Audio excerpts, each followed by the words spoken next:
പരിശുദ്ധ പരമ ദിവ്യകാരുണ്യത്തിന് എന്നേരവും ആരാധനയും സ്തുതിയും പുകഴ്ചയും ഉണ്ടായിരിക്കട്ടെ. വിശുദ്ധ പത്രോസിൻ്റെ 1-ാം ലേഖനം 3-ാം അധ്യായം 9-ാം തിരുവചനം.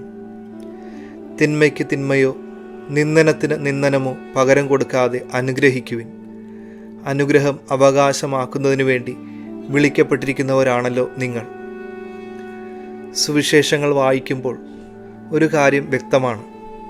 ഈശോ സ്വർഗത്തിലേക്ക് ഉയർത്തിയതെല്ലാം അനുഗ്രഹങ്ങളായി മാറി എന്നതാണ് വ്യക്തമായ സത്യം.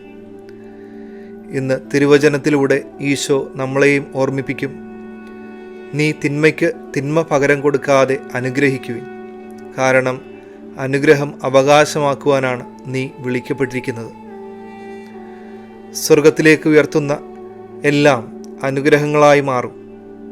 ഈശോ 5 അപ്പവും 2 മീനും എടുത്ത് സ്വർഗത്തിലേക്ക് ഉയർത്തി. അത് ജനങ്ങൾക്ക് വിളമ്പിയപ്പോൾ ഭക്ഷിച്ചവർക്ക് അതൊരു അനുഗ്രഹമായി മാറി.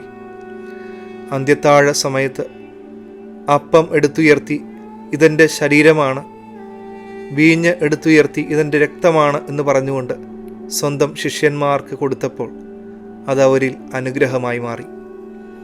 നമ്മളും ജീവിതത്തിൽ പേറുന്ന സഹനങ്ങളാകാം, പ്രതിസന്ധികളാകാം, അത് സ്വർഗത്തിലേക്ക് ഉയർത്തുമ്പോൾ, കർത്താവിന് അത് കൊടുക്കുമ്പോൾ അത് അനുഗ്രഹമായി മാറും. അനുഗ്രഹമാകാനാണ് ഈശോ നമ്മളെയും വിളിച്ചിരിക്കുന്നത് എന്നുകൂടി ഓർക്കാം. സർവശക്തനായ ദൈവം, പിതാവും പുത്രനും പരിശുദ്ധാത്മാവും നിങ്ങളെ സമൃദ്ധമായി അനുഗ്രഹിക്കട്ടെ. പരിശുദ്ധ പരമ ദിവ്യകാരുണ്യത്തിന് എന്നേരവും ആരാധനയും സ്തുതിയും പുകഴ്ചയും ഉണ്ടായിരിക്കട്ടെ.